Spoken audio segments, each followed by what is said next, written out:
Racikan Berita. Ini terkenal dengan ucapannya BTT dalam kasus ini. Buta, tuli, tolol. Saya tidak tahu siapa yang buta, siapa yang tuli, siapa yang tolol. Silakan Pak Nargo. Di sini. Nah, apa aja? Terutama terkait dengan harapan pemerintahan yang baru bisa mengungkap kasus seperti KM50 ini. Kalau pakai skala meter, berapa persen Anda optimis, berapa persen pesimis? Karena kan Anda juga mantan Danjen Kopassus. Jadi sesama Danjen Kopassus tentu bisa ada penilaian lah sedikit. Bapak Ibu hadirin yang saya hormati, saya muliakan. Assalamualaikum warahmatullahi wabarakatuh. Salam sejahtera bagi kita semua. Saya bingung di dadak sama pembawa acara untuk bicara gini. Tapi karena tadi lihat backdrop ini adalah masalah kilometer 50 yang sudah, ya ini tepat 7 Desember 2024, kejadian ini terjadi 4 tahun yang lalu. Menurut saya yang bekas tentara, kasus ini kalau pemerintah punya niat untuk membongkarnya bukan pekerjaan sulit. Mungkin kalau saya presiden nggak sampai 1 minggu kebongkar ke akar-akarnya ini.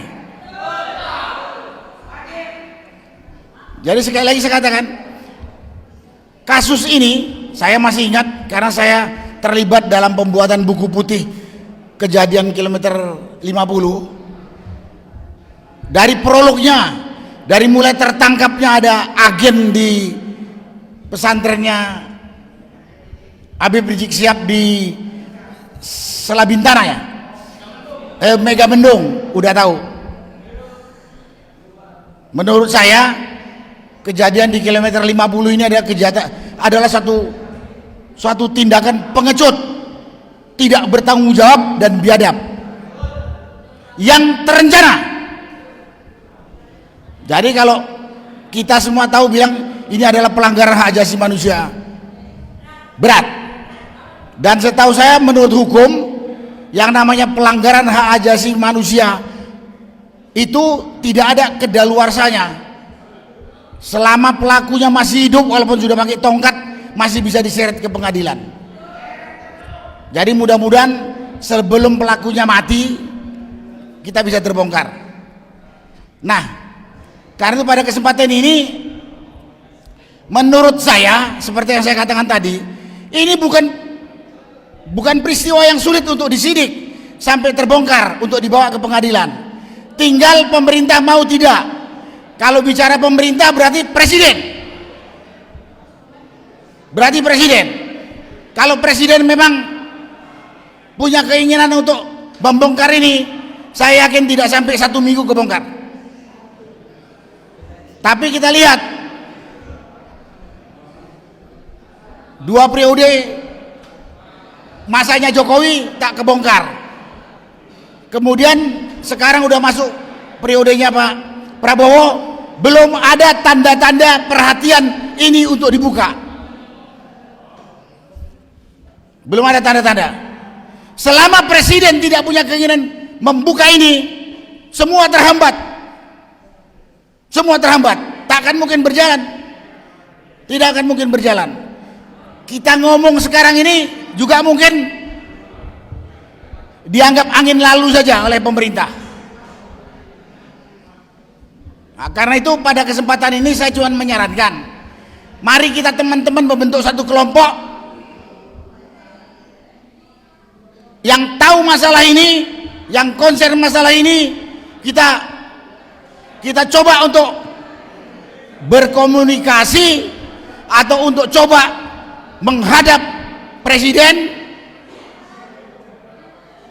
minta waktu untuk menjelaskan dan mengajukan permohonan kita demi keadilan, demi tegaknya hukum, demi kelanjutan negara Republik Indonesia tercinta yang berdasarkan hukum ini, demi keadilan. Jadi saya bilang, saya menyarankan pada forum ini kita mungkin perlu membentuk satu tim, kemudian kita menghubungi istana, kita minta berdiskusi, kita minta menyampaikan untuk ini dibongkar. Kalau kita diterima oleh presiden, baru kita bisa juga berkesimpulan presiden punya niat menyelesaikan atau presiden kelihatannya nggak punya niat menyelesaikan. Atau kalau kita udah menghadap ke sana melalui stafnya tidak diterima, kita juga bisa simpulkan kira-kira presiden seperti apa gitu. Tapi selama presiden nggak punya niat untuk membongkar ini, terhambat semua, berhenti semua. Bahkan kita yang menyarankan ini yang nanti kemudian dikriminalisasi. Jadi pada kesempatan ini saya sarankan kita bentuk tim, kita bikin surat atau datang ke sekretariat negara, kita minta menghadap presiden. Kalau diterima, kita bisa simpulkan presiden berniat atau tidak. Kalau nggak diterima, berarti presiden juga nggak peduli dengan kasus ini. Selama tidak ada perintah dari presiden, kita pesimis. Sekali lagi, kita minta bongkar ini demi kelanjutan negara kesatuan Republik Indonesia yang berdasarkan hukum, demi keadilan, demi kelangsungan negara kesatuan Republik Indonesia yang berdasarkan hukum, bukan hanya omong kosong hukum. Kita udah tahu lah selama ini. Itulah yang bisa saya sampaikan pada kesempatan ini. Mudah-mudahan ada teman yang punya akses ke istana. Dan kalau boleh saya tambah ini Pak Refli, termasuk kasus PIK 2 PSN itu, ya, di mana saya terlibat dalam tim itu. Ini kalau presiden merespon satu kata saja, usut, selesaikan sesuai aturan, selesai satu hari. Selesai satu hari saya katakan. Tapi kalau presiden nggak memerintahkan, semua mengambil manfaat. Pengusaha rakusnya mengambil manfaat untuk menambah kerakusan dia soal tambah kaya. Pengkhianatnya juga demikian mendapatkan manfaat dari pengusaha rakus ini yang menderita rakyat puluhan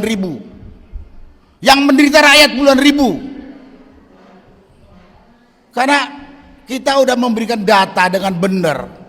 Tahu ada pihak ya memang yang diserang itu Said Didu dianggap tukang bikin ribut, cari perhatian, bikin gaduh dan lain sebagainya. Padahal ini katakan benar gitu. Karena itu pada kesempatan saya ngomong ini saya katakan kasus kilometer 50 dan kasus PIK 2 PSN, begitu presiden mengatakan selesaikan sesuai dengan aturan hukum, selesai satu hari. Kalau tidak, ya kita berupaya. Jangan pesimis, kita tetap teriak. Mudah-mudahan nggak budek itu pemerintah. Masih punya hati. Itulah yang bisa saya sampaikan pada kesempatan ini. Terima kasih Pak Refli, terima kasih semuanya. Wassalamualaikum warahmatullahi wabarakatuh.